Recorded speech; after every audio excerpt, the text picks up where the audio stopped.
우리의 구원과 영생을 위해서 주님이 하늘 보좌를 버리고 자신의 전부를 다 드려서 늘 이기고 부활하셔서 우리를 구원하셨습니다. 그 도전의 삶을 사신 주님이 마지막으로 제자들에게 명령하신 것이 뭡니까? 나를 기념하라. 성찬의 명령을 주셨습니다. 오늘 우리는 나를 기념하라고 하신 주의 명령을 따라 2025년 새해 첫 성찬을 나누게 되었습니다. 우리 주님의 도전적인 삶을 기념하면서 우리 주님을 본받아 경건에 이르기를 전심을 다해 힘쓰므로 2025년 모든 거센 바람과 거친 파도를 헤쳐나가는 승풍파랑을 이루도록 합시다. 먼저 승풍파랑을 이루기 위해서 망령되고 허탄한 신화를 버리기에 전심을 다합시다. 바울은 7절에서 망령되고 허탄한 신화를 버리라고 권면했습니다.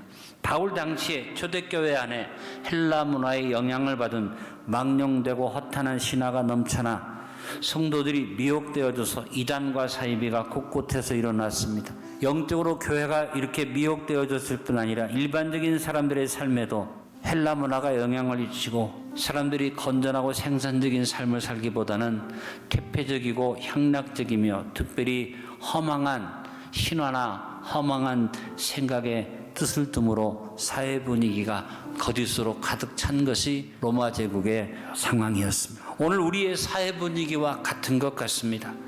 우리들이 허리띠를 졸라매고 구슬땀을 흘리며 우리 안도 한번 잘 살아보자고 가난과 싸웠던 모습들은 다 잊어버렸습니다. 지금 우리 사회는 최대한 편하게만 바라고 쉽게 돈 벌려고 하고 기회만 있으면 놀고 먹기만을 좋아하는 생각으로, 그리고 많은 사람들이 허망한 것을 쫓아가는 분위기가 팽배되어져 있습니다. 망령되고 허탄한 신화의 대표적인, 오늘날의 대표적인 예가 뭡니까? 일확천금을 꿈꾸는 로또 문화, 쉽게 돈 벌려고 주식이나 가상화폐에 투자하는 이런 투자 문화, 이것이 바로 망령되고 허탄한 신화와 같은 것입니다. 힘들고 험한 일들을 기피하기 때문에 외국 노동자들이 일자리를 차지했고 탈법과 불법으로 허망한 것을 꿈꾸므로 각종 사기와 보이스피싱 같은 사고들이 일어나서 요즘은 전화 받기도 두려운 시대가 됐습니다. 더 무서운 것은 삶의 기본 질서를 무너뜨리는 동성애와 동성혼이 합법적인 것으로 인정되고 분명하고 뚜렷한 가치 기준이 무너져서 엉뚱한 젠더이즘이나 페미니즘이 정당화되고 있는 혼란스러운 사회 분위기가 팽배되어지고 있습니다. 차별금지를 내세운 인권운동이 모든 것의 기본적인 구별조차 혼돈으로 빠뜨리는 가운데 이제는 이러한 혼돈의 가치관이 차별금지법이라는 이름으로 기존의 가치관을 점령하려고 하는 위기를 맞고 있습니다. 사회의 기준을 세워주는 언론, 매스컴이 온갖 가짜 뉴스로 변질되어 각종 오해와 편견을 낳고 비정상적인 내용들이 우리의 눈과 귀를 점령하는 혼돈의 시대를 이루어가고 있습니다. 더 안타까운 것은 진리의 기준이 뚜렷하고 분명해야 하는 교회 안에 망령되고 허탄한 신화가 난무해서 신천지 집단, 하나님의 교회 같은 이단들이 기독교 간판을 내걸고 사람들을 미혹하고 가정 질서를 파괴하는 일들을 해도 교회가 대책을 세우지 못하고 피해를 보고 있습니다. 더욱 놀라운 것은 돈만 많이 내면 대표적인 일간지들이 이런 이단 사이비에 기사도 씌워주고 광고 내주는, 그야말로 참 어처구니 없는 일들이 벌어지고 있습니다.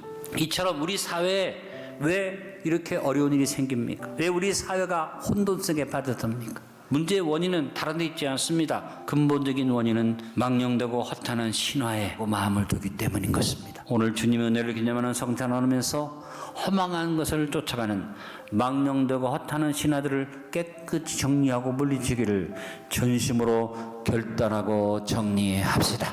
다음으로 이렇게 망령되고 허탄한 신화를 버리기 원한다면 전심으로 건전한 삶의 자세를 세워나갑시다. 바울이 디모데에게 망령되고 허탄한 신화를 버리라고 권면한 망령되고 허탄한 신화는 무엇입니까? 마귀가 가져다주는 저급적이고 충동적인 삶의 모습이 바로 망령되고 허탄한 신화입니다. 빌립보서 3장 13절 16절에 바울의 간증적인 고백이 나옵니다. 형제들아, 나는 아직 내가 잡은 줄로 여기지 아니하고 오직 한 일, 즉 뒤에 있는 것을 잊어버리고 앞에 있는 것을 잡으려고 표대를 향하여 그리스도 안에서 하나님 위에서 부르신 부름의 상을 위하여 쫓아가느라. 그러므로 누구든지 우리 온전히 이룬 자들은 이렇게 생각할지니 만일 어떤 일에 너희가 달리 생각하면 하나님이 곧 너희에게 나타내시리라. 오직 우리가 어디까지 이르렀든지 그대로 행할 것이라. 바울처럼 우리의 삶이 건전하고 생산적 의욕으로 넘쳐서 전심전력으로 살아가기 위해서 우리의 삶에 영원한 의미를 부여하고 살아가야만 합니다. 나의 삶이 그냥 주어진 것 아니라 하나님이 주신 것으로 받아서 내 가정, 내 직장, 내가 사는 내 고장, 내 나라도 하나님이 허락해 주신 것으로 믿을 때 창조적 역사를 일으킬 수 있습니다. 여러분, 성경에 보니까 하나님도 사람을 사용하실 때 열심히 있는 사람을 사용하셨습니다. 하나님께서 자신의 일을 열심히 일을 이루신다고 말했습니다. 오늘 주님의 은혜를 기념하는 성찬을 나누면서 성령 충만해서 열심을 품고 전심으로 도전하는 삶을 살기를 결단합시다. 건전한 삶의 자세를 세우기를 원한다면 여러분, 전심으로 자신의 희생을 감수하는 삶을 삽시다. 오늘 7절 하반절에 바울이 디모데에게 말합니다. 경건에 이르도록 내 자신을 연단하라 교훈했습니다. 여러분, 연단은 희생을 해야 하고 절제해야 하고 그것이 선행될 때 연단이 이루어질 수 있습니다. 희생에는 두 가지가 있습니다. 내 수고와 내 노력을 혼신을 다해서 아낌없이 다 쏟아붓는, 자신의 것을 아낌없이 다 쏟아붓는 희생. 또 하나의 희생은 절제하는 희생입니다. 하고 싶은 거 다 하고 가지고 싶은 거 다 가지려고 하면 희생이 되지 않고 결국은 버려야 할 것을 버리지 못하고 포기할 것을 포기하지 못함으로써 그 삶이 방탕한 길로 가는 것입니다.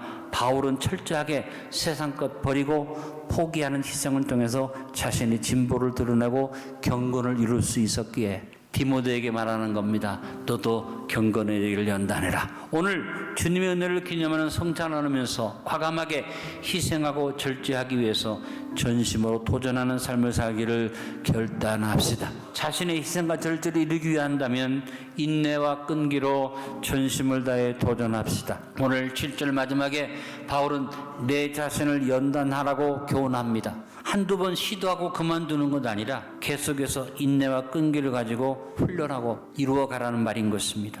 인내는 그냥 참는 것만이 인내가 아닙니다.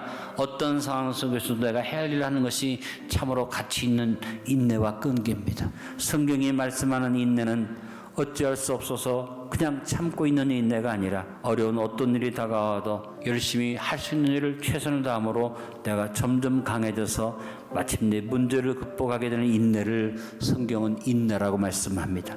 극복하는 인내는 헬라어로 후포모네입니다. 그 의미는 참는다는 의미로 끝나는 게 아니라 굳게 선다는 것을 가지고 있는 단어가 후포모네입니다. 그래서 끈기는 무엇입니까? 기다리는 것을 말합니다. 하나님의 손길이 언젠가는 나타날 것을 믿기 때문에 이 땅 위에서도 기다리고 저 천국의 영광 속에서 받을 것을 바라보면서 절대 소망을 가지고 기다리는 것이 끈기입니다. 까지 주 앞에 서서 여러분 도전적인 삶을 살아가시길 바랍니다. 오늘 말씀의 결론을 맺습니다. 2025년 상황이 어렵고 힘들게 전개되고 있으나 승풍파랑을 이루기 위해서 망령되고 타는 신화를 버리게 전심을 다합시다. 망령되고 타는 신화를 버리기 위한다면 전심으로 건전한 삶의 자세를 세워나갑시다. 건전한 삶의 자세를 세우기 위한다면 전심으로 자신의 희생을 감수하고 절제의 삶을 삽시다. 자신의 희생과 절제를 이루기 위한다면 인내와 끈기로 전심을 다해 도전하는 삶을 삽시다. 경건에 이르는 연단은 금생과 내생의 약속이 있다고 했습니다. 우리에게 새로 주어진 2025년의 어려움들을 전심으로 도전해서 극복하여 승풍파랑을 우리의 금생에서 이룰 뿐 아니라 내생에 큰 상급을 쌓아가는 도전을 이루어가는 안디옥 모든 성도님들이 되시기를 예수님의 이름으로 축원드립니다.